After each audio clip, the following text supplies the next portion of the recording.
And I mean, we're just talking off air, and of course you are saying, oh, I can't believe, like, it's almost 5 years since I came here, and looking back, now that you have it, I'm sure now that the bank is beginning to look good, you probably have some time to sit and relax and remember, like, okay, this. So if you were to look back, and I'm sure a lot has gone into this transformation, but also it comes down to specific decision making. Of course, you had the strategy, you had everything, but when it comes down to execution, there's got to be a couple of decisions that have got to be made by yourself, and and led by yourself in a consistent manner.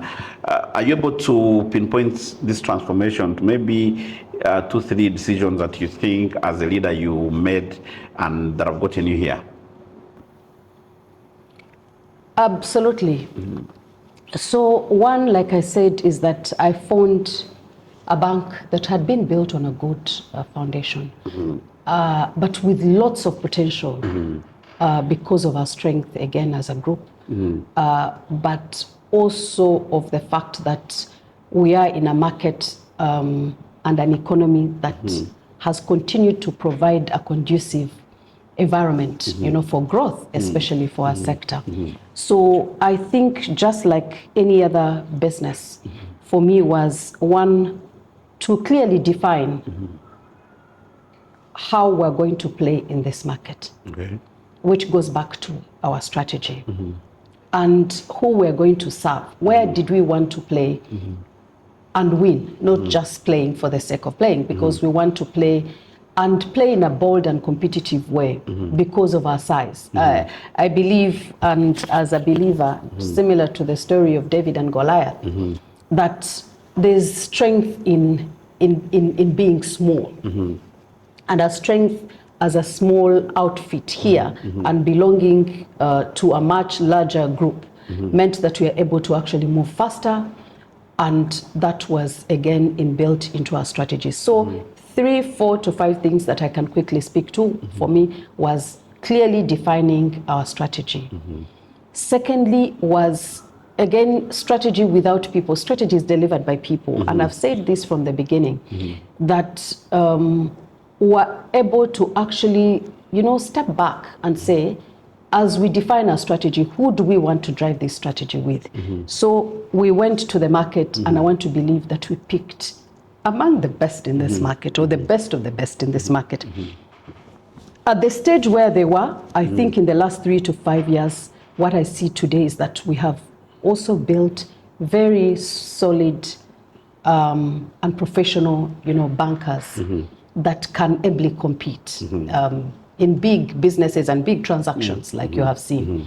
So people was the second one. The third one for me was, again, now drawing on the fact that we are part of a much larger group, and building the confidence within the shareholder and the regulator and the rest of the stakeholders, because of the knowledge of the market, is that now the shareholder actually now had to gained confidence, in us as, as part of the group or as a subsidiary in Uganda, and therefore was able to support, seeking that support from the shareholder.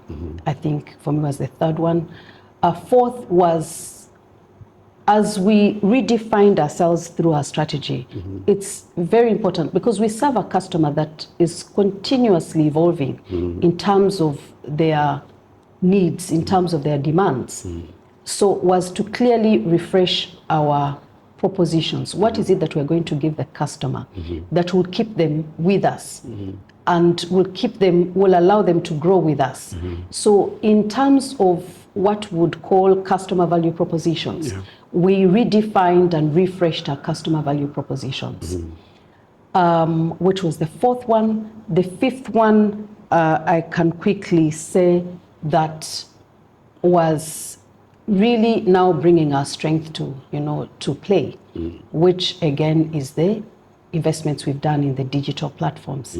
So the customer today and tomorrow and the other day will continue to opt for speed.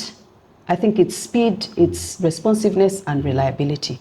So under platforms, whether it's online, whether it's for individuals, whether it's our omni propositions, whether light or plus, our customers are actually able to bank wherever they are without having to worry about whether they are in the middle of a meeting, whether they are traveling, whether they are in their office. So I think that 3 to 5 things were very, very important for us. Follow CEO East Africa Magazine across all our digital platforms and stay connected to the conversations shaping business, leadership, and impact in Africa.